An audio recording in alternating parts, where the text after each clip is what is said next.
दोस्तों, रामायण में रावण की पत्नी मंदोदरी तो आप सबको याद ही होगी। जी हां, वही मंदोदरी जिसने अपने पति रावण को कई बार अनैतिक कार्य करने से रोका था। कहा जाता है कि रावण की पत्नी मंदोदरी एक ज्ञानी स्त्री थी। वह इस युद्ध का परिणाम जानती थी, इसलिए वह हमेशा से ही इस युद्ध के खिलाफ थी। जब रावण द्वारा माता सीता के हरण के बाद मंदोदरी को पता चली, तो उस समय भी रावण को माता सीता को सम्मानपूर्वक भगवान श्री राम को लौटाने की सलाह दे रही थी। लेकिन हड्डी रावण ने मंदोदरी की बात नहीं सुनी और लंका का विनाश हो गया। राम रावण का युद्ध हुआ, जिसमें रावण मारा गया और मंदोदरी चाहकर भी उसे बचा नहीं पाए। लेकिन क्या आप यह जानते हैं कि रावण के मरने के बाद मंदोदरी का क्या हुआ? आखिर कौन थी मंदोदरी?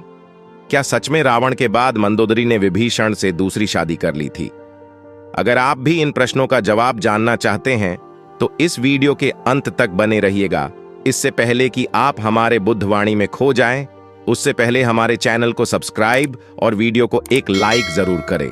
तो चलिए शुरू करते हैं। रामायण में मंदोदरी की पहचान लंकापति रावण की पत्नी के तौर पर बताई गई है। मंदोदरी का चरित्र रामायण में बेहद नैतिक दिखाया गया है। जब रावण सीता का हरण करके लंका ले आया था, तब मंदोदरी ने रावण को ऐसा करने से रोका था। मंदोदरी ने रावण को समझाया था कि इस तरह पराई स्त्री को अपहरण करके लाना अपराध है, लेकिन रावण नहीं माना और श्री राम के हाथों उसकी मृत्यु हो गई। आइए जानते हैं। एक कथा के अनुसार लंका में दो ही लोग थे जो सीता हरण के खिलाफ थे, एक मंदोदरी और दूसरे विभीषण। राम और रावण के युद्ध में लंका से सिर्फ रावण के भाई विभीषण और मंदोदरी ही जिंदा बचे थे। रावण के मरने के बाद जब मंदोदरी विधवा हो गई, तब श्री राम ने उन्हें बताया कि वह अभी भी लंका की महारानी है। सुचारू रूप से साम्राज्य को चलाने के लिए मंदोदरी को विभीषण से विवाह करने की सलाह दी गई, लेकिन मंदोदरी इसके लिए राजी नहीं हुई। लेकिन फिर कुछ समय बाद शादी का प्रस्ताव स्वीकार कर लिया। इसके बाद विभीषण और मंदोदरी ने लंका का राजपाट संभाला। हालांकि रामायण में इस बात का कहीं बहुत ज्यादा जिक्र नहीं है। एक दूसरी मान्यता के अनुसार रावण की मृत्यु के बाद मंदोदरी ने विधवा का जीवन ही स्वीकार किया और आध्यात्म में डूब गईं। मंदोदरी ने अपना आगे का जीवन धार्मिक प्रथाओं के लिए समर्पित कर दिया। पौराणिक कथा के अनुसार एक बार रावण मंदोदरी के पिता मायासुर के महल में गया था। वहां मंदोदरी को देख रावण उस पर मोहित हो गया। उसने मायासुर से मंदोदरी का हाथ मांगा, लेकिन मायासुर ने इनकार कर दिया। क्रोध में आकर रावण मंदोदरी को शादी के लिए मजबूर करने लगा। मंदोदरी जानती थी कि रावण उसके पिता से ज्यादा शक्तिशाली शासक है, इसलिए मंदोदरी ने रावण के साथ रहना स्वीकार किया। रावण से शादी के बाद उसने दो पुत्रों मेघनाद और अक्षय कुमार को जन्म दिया। पुराणों की एक कथा के मुताबिक मधुरा नाम की एक अप्सरा कैलाश पर्वत पर भगवान शिव की तलाश में पहुंची। तलाशते हुए जब वो भगवान शिव के पास पहुंची, तो उसने वहां पार्वती को न देखकर शिव को रिझाने के प्रयास शुरू कर दिए। जब कुछ समय बाद वहां पार्वती पहुंची, तो उन्होंने मधुरा के शरीर पर शिव की भस्म देखी और फिर वो क्रोधित हो गईं। पार्वती ने मधुरा को शाप दिया कि वो 12 साल तक मेंढक बनी रहेगी और कुएं में उसका वास होगा। मधुरा को अपनी गलती की कीमत चुकानी पड़ी और असह्य कष्ट का जीवन शुरू हो गया। जिस समय ये सारी घटनाएं घट रही थीं, उसी समय कैलाश पर असुर राजा मायासुर अपनी पत्नी के साथ तपस्या कर रहे थे। दोनों एक बेटी की कामना के लिए तपस्या कर रहे थे। 12 वर्षों तक दोनों तप करते रहे। इधर मधुरा के शाप का जब अंत हुआ, तो वो कुएं में ही रोने लगी। सौभाग्य से असुरराज और उनकी पत्नी दोनों कुएं के नजदीक ही तपस्या में लीन थे। जब उन्होंने रोने की आवाज सुनी, तो कुएं के पास गए। वहां उन्हें मधुरा दिखी, जिसने पूरी कहानी सुनाई। असुरराज ने तपस्या छोड़कर मधुरा को ही अपनी बेटी मान लिया। मधुरा का नाम बदलकर मंदोदरी कर दिया गया। असुरराज के महल में मंदोदरी को राजकुमारी का जीवन मिला। वो अपनी नई जिंदगी में बेहद खुश थीं। लेकिन इसी बीच उसकी जिंदगी में रावण की एंट्री हुई। मंदोदरी के पिता मायासुर से मिलने रावण पहुंचा। वहीं उसने मंदोदरी को देखा और मोहित हो गया। उसने मायासुर से मंदोदरी का हाथ मांगा।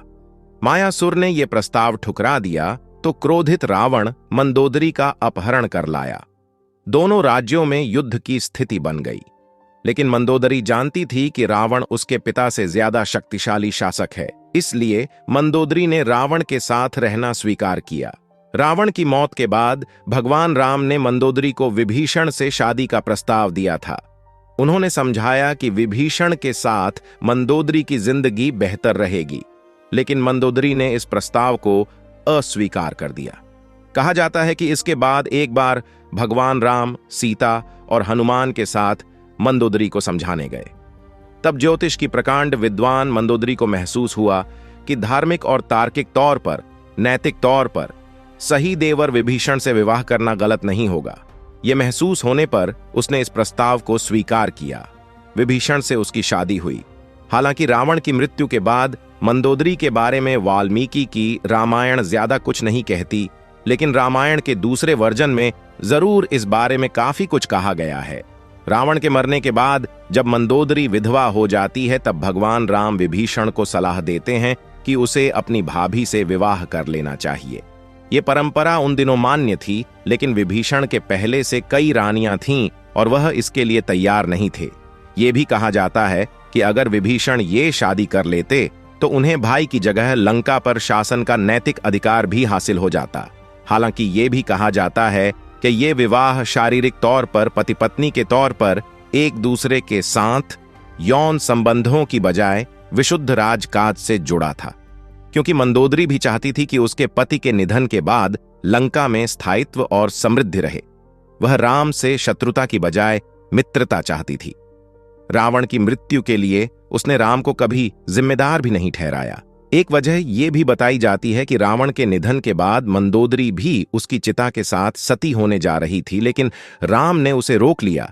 इसके बाद मंदोदरी के पास देवर से विवाह करने के अलावा कोई विकल्प नहीं बचा था। तो दोस्तों, आज के इस वीडियो में बस इतना ही।